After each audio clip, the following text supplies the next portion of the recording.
Fala aí, pessoal, tudo bem? Bom, nessa videoaula a gente vai falar um pouquinho sobre heredogramas.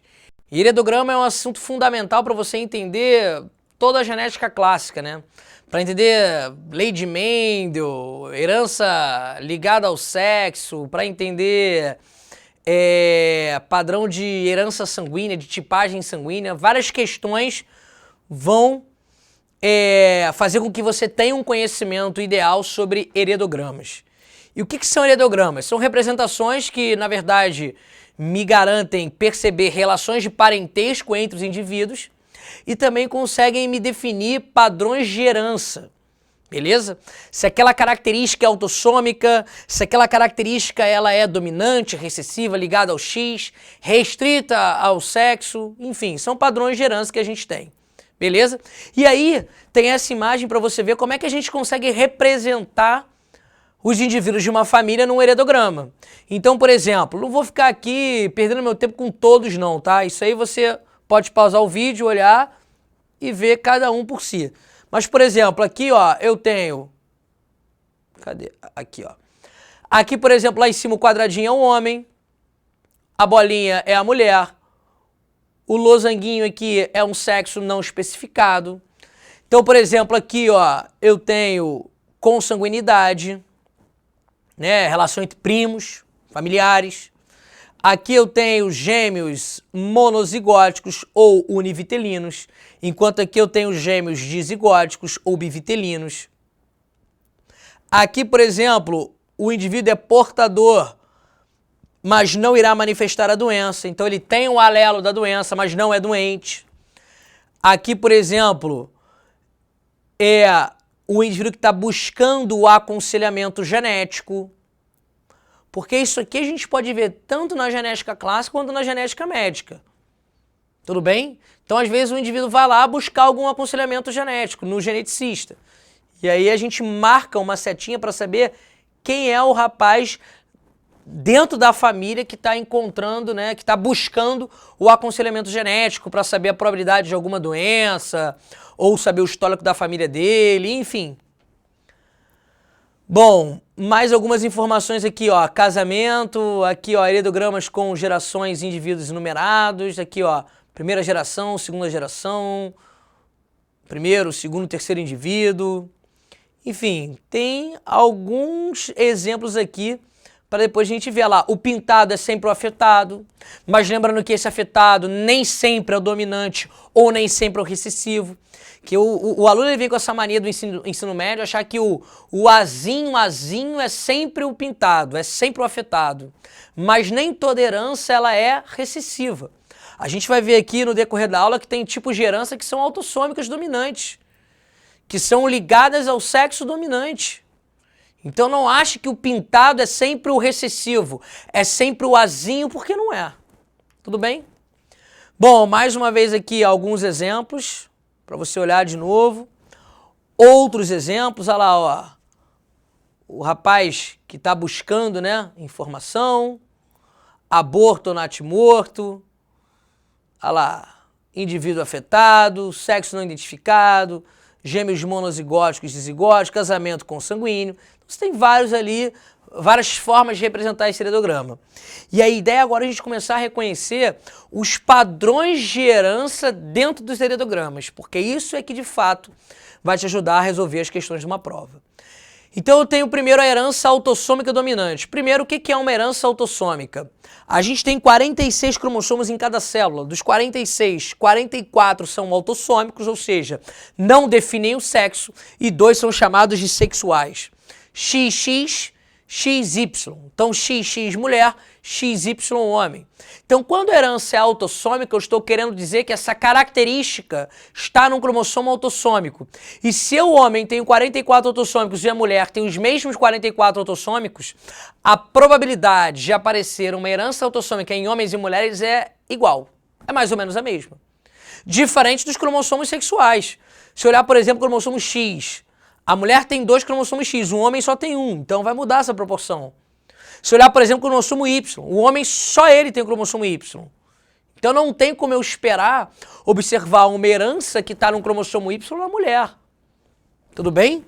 Obviamente a gente está vinculando questões, não estou entrando no mérito de sexo hoje em dia, cis e trans. A nossa ideia aqui é vincular a questões de prova, tudo bem? É o que a gente vê no livro. Bom, uma herança autossômica dominante, como eu comentei para você, ela aparece igualmente entre homens e mulheres, porque ela está no cromossomo autossômico, não no cromossomo sexual. E a gente está vendo, ó, primeiro a dominante. Então, aqui, ó, no caso, o afetado vai ser o azão alguma coisa. Então, ou azão é afetado, ou azão azinho é afetado. Indivíduos afetados são geralmente filhos de pai ou mãe afetados, beleza? E ocorre em todas as gerações. Lembrando que isso aqui, galera, é geralmente, tá? Você não pode assumir como uma regra.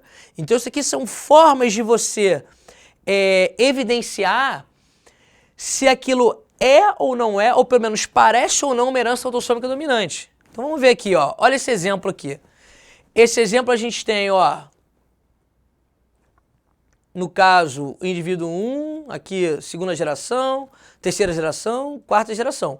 Então perceba que todas as gerações têm indivíduos afetados. E eu tenho 1, 2, 3, 4 homens afetados, 1, 2, 3, 4, 5 mulheres afetadas. Então a proporção de homens e mulheres afetadas é mais ou menos a mesma. Então isso fala a favor de autossômico. E como está em todas as gerações, fala a favor de autossômico dominante. Vamos testar aqui. Imagina que esse cara aqui vamos supor, se é autossômica dominante, eu assumo que esse cara é azinho. Concorda? E essa mulher tem que ser azão alguma coisa. Mas pensa, esse casal teve um filho saudável. Se o filho é saudável, o filho tem que ser azinho. Então, um azinho veio do pai, o outro azinho só pode ter vindo da mãe. Então, na verdade, eu sei que o genótipo do pai é azinho, o genótipo da mãe é azão. Nesse caso, se o pai é azinho, o pai só pode mandar o azinho. Então, aquele mandou o azinho, aquele mandou o azinho e aquele mandou o azinho. Então, o azão veio de quem? Da mãe. Azão. Beleza? Vamos pensar agora que essa herança é autossômica recessiva. Se ela for recessiva, esse cara aqui é azinho, e esse é azão alguma coisa. Beleza? Mandou o azinho para cá, mandou o azão. Mandou o azinho para cá, mandou o azinho que ele teria se ele fosse heterozigoto. Azinho. Beleza? Aqui também seria azinho, e aqui seria azinho. Concorda comigo? Agora vamos raciocinar.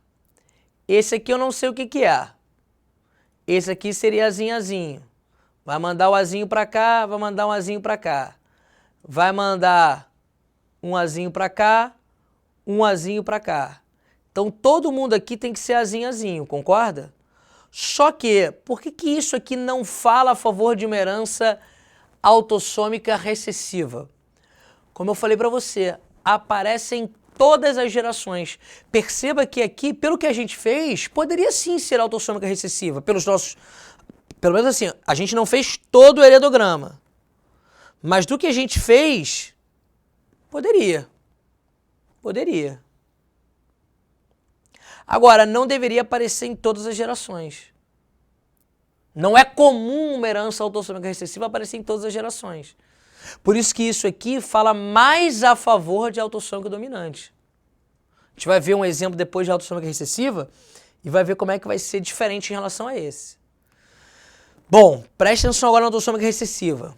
Mais uma vez, se é autossômica, igualmente entre homens e mulheres. Pais normais quase sempre. Então, quase sempre numa herança autossômica recessiva, os pais são normais e o filho é afetado. E é muito comum eu ter resultados de cruzamento de consanguíneos. E aqui eu não vejo todas as gerações afetadas. Olha o exemplo. Olhei aqui, todo mundo saudável. Quando eu vejo aqui, ó, doente. Ele é um produto de quê? De consanguíneos, de primos. Tudo bem, gente? E eu vejo uma frequência baixa. Aqui eu só estou vendo um homem afetado, mas se eu olhar um heredograma maior, por exemplo aqui, ó, olha lá, eu vejo 2 para 1. 1 para 1, na mesma proporção. 2 para 1, 1 para 1. E pode ver que aqui, ó, filhos de consanguíneos, consanguíneos, consanguíneos, consanguíneos. Aqui não são consanguíneos. Mas aqui eu vejo os pais normais. Numa herança autossômica, 2 indivíduos iguais gerando um diferente, os 2 iguais obrigatoriamente são heterozigotos e o diferente é homozigoto recessivo. Então aqui seria azão azinho, azão azinho e azinho azinho. Isso vale para heranças autossômicas. Agora imagina, se eu tivesse os 2 pais pintados e o filho branquinho. Os 2 pais pintados seriam azão azinho, azão azinho. Então a herança seria autossômica dominante, não seria mais recessiva. E o pintado, desculpa, e o branquinho, que é o saudável, seria azinho azinho. Então, isso a gente chama de cruzamento identificador. Na herança autossômica eu busco, quando a questão não me diz, eu busco sempre 2 iguais gerando um diferente. Os 2 iguais são sempre heterozigotos e o diferente é homozigoto recessivo. Se os 2 iguais são branquinhos e o diferente, que é o filho, é o pintado, os pais são heterozigotos azão azinho, o pintado é azinho azinho, a doença é autossômica recessiva. Agora, se os 2 pais são pintados e o diferente, que é o filho, é branquinho, eu sei que os pais são heterozigotos, azão azinho, e a criança é homozigota recessiva. Então os pintados são os que têm um azão. Então a herança, nesse caso, seria autossômica dominante. Tudo bem, gente? Tranquilo? Então esses são os padrões de herança autossômica. No caso, dominante e recessiva. E aí, mais uma vez, perceba que eu vejo uma baixa frequência na família. Baixa frequência na família.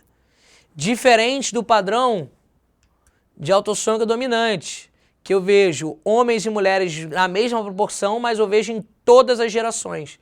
Isso vai te ajudar numa questão de prova para você já ir tendenciando, para você não ficar tentando tudo, entendeu? E aqui a gente tentou. Pelo que a gente tentou, poderia ser também recessivo. Mas por que eu falo que tem grandes chances de não ser? Pelas características que a gente definiu. Por isso que é importante saber fazer, mas também saber as características que levam a cada uma das conclusões. Então essas são as heranças autossômicas, pessoal, dominante e recessiva. Um grande abraço e até a próxima.